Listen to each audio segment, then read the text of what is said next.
Spain में तनाव बढ़ता जा रहा है। बार्सिलोना के एक हॉस्टल में प्रदर्शनकारी टेप से प्रवेश द्वार को अवरुद्ध कर रहे थे जब उनका सामना स्टाफ के एक सदस्य से हुआ। स्थिति तुरंत बिगड़ गई और पूरे देश में पर्यटन के खिलाफ विरोध प्रदर्शन भड़क उठे हैं। टेनेरिफ में एक द्वीप जिसकी आबादी 10 लाख से भी कम है, वहां 2024 में 74 लाख पर्यटक आए थे। ये संख्या ऑस्ट्रेलिया में आने वाले पर्यटकों के बराबर है, जिससे आप इस घटना की विशालता का अंदाजा लगा सकते हैं। बार्सिलोना में 5 करोड़ पर्यटक आए, जो इसकी आबादी का लगभग 10 गुना है। ये प्रदर्शनकारी चिंतित हैं कि बड़े पैमाने पर पर्यटन से जीवन यापन की लागत बढ़ जाएगी, खासकर आवास क्षेत्र में। पिछले 10 सालों में किराए की कीमतें लगभग 2 गुनी हो गई हैं। शक्ति संतुलन में आपका स्वागत है, जहां हम आज स्पेन के संकट को गहराई से समझेंगे। लेकिन क्या आप जानते हैं कि लाखों खाली घर और एक विशिष्ट राजनीतिक विरासत इस संकट में एक अप्रत्याशित भूमिका निभाते हैं? हालांकि पर्यटन इस संकट में एक भूमिका निभाता है, स्पेन में वित्तीय सामर्थ्य पर इसका प्रभाव बड़े पैमाने पर गलत समझा जाता है। आइए देखें कि स्पेन स्पेनिश लोगों के लिए इतना महंगा कैसे हो गया, एक व्यापक दृष्टिकोण के साथ। यह वीडियो इबिजा के एक निवासी ने अपने घर लौटते समय फिल्माया था, जिसमें नशे में धुत पर्यटक खुलेआम सड़कों पर उपद्रव करते दिख रहे हैं। बार्सिलोना इन समस्याओं को हल करने में सबसे आगे है और उसने अवकाश अपार्टमेंट पर प्रतिबंध लगाने की योजना बनाई है। लेकिन क्या स्पेन में आवास संकट के लिए वास्तव में पर्यटकों को दोषी ठहराया जा सकता है? मैंने आंकड़ों में गहराई से गोता लगाया और पाया कि हालांकि पर्यटन एक महत्वपूर्ण भूमिका निभाता है, इसका सटीक प्रभाव वैसा नहीं है जैसा कोई उम्मीद करेगा। उदाहरण के लिए, क्या आप जानते हैं कि बार्सिलोना में एयरबीएनबी जैसी अल्पकालिक किराए की संपत्तियां कुल आवास स्टॉक के 1% से भी कम है? मैं आज जो कुछ भी हो रहा है उस पर अपने शोध के सभी निष्कर्ष साझा करूंगा। लेकिन सबसे पहले ऐतिहासिक संदर्भ को थोड़ा समझना महत्वपूर्ण है। 1950 के दशक में स्पेन अभी भी मुख्य रूप से एक कृषि प्रधान समाज था, लेकिन शहरों में बड़े विनिर्माण उद्योग उभर रहे थे। ग्रामीण क्षेत्रों के लोग शहरों में बसना चाहते थे, लेकिन स्पेन के नेता फ्रांको को यह विचार बिल्कुल पसंद नहीं था। उन्हें डर था कि शहर राजनीतिक असंतोष के लिए उपजाऊ जमीन बन जाएंगे, इसलिए उन्होंने आवाजाही पर प्रतिबंध लगा दिए। प्रांतों के बीच जाने की इच्छा रखने वाले हर स्पेनिश व्यक्ति को परमिट प्राप्त करना होता था, जिससे आबादी ग्रामीण इलाकों में ही सीमित रहती थी। लेकिन 1960 के दशक तक फ्रांको को भी एहसास हुआ कि यह स्थिति ज्यादा समय तक नहीं चल सकती, इसलिए उन्होंने प्रतिबंध हटा दिए और इसके परिणाम स्वरूप 1 करोड़ स्पेनिश लोगों ने पलायन करने का फैसला किया। स्पेन की 2 करोड़ की आबादी के साथ इसका मतलब था कि लगभग हर 3 में से 1 व्यक्ति ने अपना स्थान बदला। इसने शहरी आवास की मांग में भारी वृद्धि की और फ्रांको ने शहरों के बाहरी इलाकों में लाखों सस्ते घर बनवाए। इसने 1950 में स्वामित्व दर को 45% से बढ़ाकर 1970 में 70% करने में योगदान दिया। बार्सिलोना में यह और भी चरम था।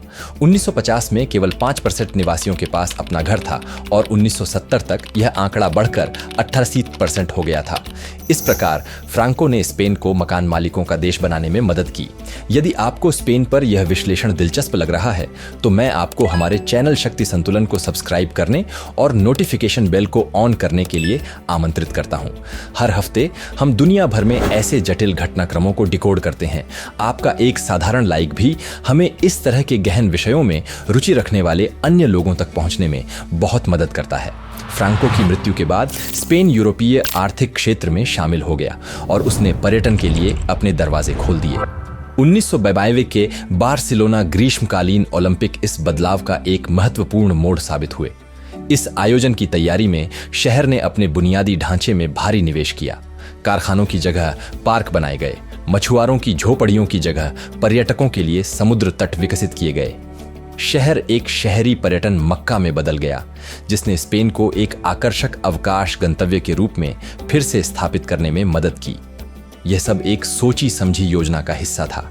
विनिर्माण क्षेत्र के पतन के कारण स्पेनिश अर्थव्यवस्था सिकुड़ रही थी और बेरोजगारी अत्यधिक उच्च स्तर पर थी। इन समस्याओं को हल करने के लिए उन्होंने पर्यटन को केंद्र में रखकर अपनी अर्थव्यवस्था का पुनर्गठन किया। अधिक पर्यटन का मतलब था अचल संपत्ति की अधिक मांग। लेकिन चूंकि राष्ट्रीय स्तर पर आवास स्वामित्व दर पहले ही 84% तक पहुंच चुकी थी, जो यूरोप में सबसे अधिक में से एक थी, आवास लागत में वृद्धि से कई स्पेनिश लोगों की शुद्ध संपत्ति में वृद्धि होने वाली थी। यह सब बहुत तर्कसंगत लग रहा था। तेजी से बढ़ता निर्माण क्षेत्र हजारों नए रोजगार पैदा कर रहा था, जिसमें हर साल लाखों नए घर बनाए जा रहे थे, जो 2006 में एक रिकॉर्ड स्तर पर पहुंच गया। कागज पर सब कुछ शानदार लग रहा था। स्पेनिश अर्थव्यवस्था कुछ ही सालों में दोगुनी से ज्यादा हो गई थी, लेकिन फिर सब कुछ ढह गया। 2000 के दशक की शुरुआत में स्पेनिश अर्थव्यवस्था यूरोप के लिए ईर्ष्या का विषय थी, जो अधिकांश अन्य देशों से आगे निकल रही थी। लेकिन यह दोगुना बुरी तरह से ढह गई। इसकी प्रभावशाली वृद्धि आसान आरण, ढीले विनियमन और एक निर्माण क्षेत्र द्वारा संचालित थी, जो घरों को निवेश के रूप में बेचने के लिए बना रहा था, न कि रहने के लिए। इस संकट ने बेरोजगारी दर को ऐतिहासिक न्यूनतम 8% से ऐतिहासिक अधिकतम 26% तक बढ़ा दिया, जिसका अर्थ था कि हर 4 वयस्कों में से एक बेरोजगार था। स्पेन में यह एक अभूतपूर्व आपदा थी। अधिकांश नौकरियों का नुकसान निर्माण क्षेत्र के पतन के कारण हुआ था। 2000 के दशक की शुरुआत में यह रोजगार का मुख्य चालक था और स्पेन को इसे बदलने के लिए एक और उद्योग की आवश्यकता थी। यूरोपीय संघ स्पेन को इस कठिन स्थिति से बाहर निकलने के लिए उदारतापूर्वक धन उपलब्ध करा रहा था और स्पेनिश सरकार ने इसे अपनी पर्यटन अवसंरचना को मजबूत करने में निवेश करने का फैसला किया, विशेष रूप से उन स्थानों पर जो आर्थिक रूप से इस आय स्रोत पर निर्भर थे, जैसे भूमध्य सागरीय क्षेत्र और कैनरी द्वीप समूह।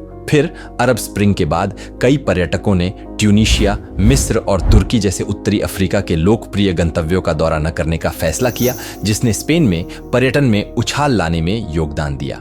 स्पेन आने वाले पर्यटकों की संख्या में सिर्फ 5 सालों में 34% की वृद्धि हुई। उन्होंने अपने तटीय शहरों, समुद्र तटों और विपणन अभियानों के नवीनीकरण में निवेश किया और एयरबीएनबी जैसी सेवाओं के लिए जगह बनाने हेतु अल्पकालिक किराए के बाजार को विनियमित किया। इन सभी प्रयासों के कारण स्पेन 2017 में संयुक्त राज्य अमेरिका को पछाड़कर दुनिया का दूसरा सबसे अधिक दौरा किया जाने वाला देश बन गया। यह एक महत्वपूर्ण उपलब्धि थी और पर्यटन ने स्पेनिश अर्थव्यवस्था के लिए एक स्थिर शक्ति के रूप में काम किया, लेकिन इसने निर्माण और विनिर्माण उद्योग के समान उच्च वेतन वाली नौकरियां प्रदान नहीं की और अचल संपत्ति बाजार पर भारी दबाव डाला। बाजार संकट से पहले स्पेन हर साल 5 लाख से अधिक नए आवास बना रहा था। यह उनकी जरूरत से कहीं ज्यादा था, लेकिन अब वे प्रतिवर्ष केवल 90,000 आवास बना रहे थे, जो बढ़ती मांग को पूरा करने के लिए आवश्यक आधे से भी कम था। मुझे यह ग्राफ मिला जो इस समस्या को पूरी तरह से दर्शाता है। देखिए, पिछले 10 सालों में युवाओं के वेतन में हुई वृद्धि को देखिए, लगभग 23%, जबकि इसी अवधि में मुद्रास्फीति लगभग 20% थी। इसका मतलब है कि वास्तव में लोग कमोबेश उतना ही कमा रहे हैं, लेकिन असली हैरानी अब है। इसी अवधि में घर खरीदने और किराए पर लेने की लागत कितनी बढ़ी है, उसे देखिए। जहां वेतन मुश्किल से मुद्रास्फीति के साथ तालमेल बिठा पा रहे थे, वहीं खरीदने और किराए पर लेने की लागत आसमान छू गई। इसका एक कारण यह है कि स्पेन ने उन जगहों पर पर्याप्त आवास नहीं बनाए जहां लोग रहना चाहते थे। इस बीच पर्यटकों और अप्रवासियों की संख्या लगातार बढ़ती जा रही थी। बार्सिलोना में अंतर देखिए, 1999 की तुलना में अब शहर में 8 गुना अधिक विदेशी मूल के लोग हैं। यह एक राष्ट्रीय प्रवृत्ति भी है, लेकिन बहुत कम स्पष्ट है। लेकिन अंततः आवास की आपूर्ति और मांग हमेशा बदलती रहेगी और इस संतुलन को बहाल करने वाली नीतियां लागू करना सरकार की जिम्मेदारी है। तो आइए मैं अपने शोध की सबसे आश्चर्यजनक खोज साझा करता हूं। मैंने आपको बताया था कि फ्रांको के शासनकाल में ग्रामीण क्षेत्रों में लोगों को ठहराने के लिए लाखों घर बनाए गए थे, जिन्हें यात्रा प्रतिबंध हटने के बाद लोगों ने बड़े पैमाने पर छोड़ दिया। इससे कई घर खाली पड़े रह गए। फिर 2000 के दशक की शुरुआत में निर्माण बूम के दौरान लाखों घर बनाए गए जो कभी बिके नहीं। उन्हें या तो ध्वस्त कर दिया गया या वे आज भी खाली पड़े हैं। अचल संपत्ति बाजार का उपयोग कई सालों तक धनी विदेशियों और स्थानीय लोगों द्वारा निवेश के रूप में किया गया। धनी लोग इन घरों को खरीदते थे और फिर उन्हें खाली छोड़ देते थे, जबकि उनका मूल्य बढ़ता रहता था। इस प्रकार स्पेन के सभी घरों में से 14% खाली हैं। यह बिल्कुल भी समझ में नहीं आता कि स्पेन में आवास की कमी है, जबकि कागज पर उसके पास अधिशेष भी है। कैनरी द्वीप समूह जैसे अत्यधिक पर्यटक स्थलों में इसका एक सहज तर्क हो सकता है। यहाँ हर 3 में से 1 घर खाली है। ये मुख्य रूप से पर्यटकों के अवकाश गृह हैं जिनका उपयोग अक्सर मौसमी रूप से किया जाता है। लेकिन बड़े शहरों का क्या? मैड्रिड में 6% आवास खाली हैं। बार्सिलोना और वालेंसिया में लगभग 9% आवास खाली हैं। यह अविश्वसनीय संख्या में ऐसे घर हैं जिनका उपयोग रहने के लिए नहीं किया जा रहा है, जबकि बहुत से लोग एक किफायती अपार्टमेंट की तलाश में हैं। इन सब के अलावा हाल के वर्षों में स्पेन आने वाले पर्यटकों की संख्या ने सभी रिकॉर्ड तोड़ दिए हैं, जो 2024 में 4 करोड़ लोगों तक पहुंच गई है। यह सिर्फ 1 साल में पर्यटक आवासों में 1/3 से अधिक की वृद्धि के साथ हुआ है। यह स्पष्ट है कि लोग गुस्से में हैं। जब आप आपूर्ति नहीं बना रहे हैं तो इतनी अधिक मांग न बढ़ाएं।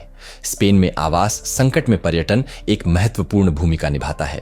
आवास को निवेश के साधन के रूप में उपयोग करने की इसकी प्रवृत्ति भी, साथ ही हाल ही में स्पेन में आए प्रवासियों की बड़ी संख्या और नए आवासों की अपर्याप्त आपूर्ति, क्योंकि निर्माण के लिए परमिट प्राप्त करना और योजनाओं को मंजूरी दिलाना बहुत समय और पैसा लेता है। यदि इस विश्लेषण ने आपको स्पेन की जटिल स्थिति के बारे में जानकारी दी है तो बेझिझक शक्ति संतुलन को सब्सक्राइब करें और टिप्पणियों में अपने विचार साझा करें। आप इस आवास संकट को हल करने के लिए कौन से समाधान सुझाएंगे? क्या आपके देश में स्थिति तुलनीय है? आपकी भागीदारी हमारे समुदाय को समृद्ध करती है और हमें एक साथ अगले विषयों को समझने में मदद करती है।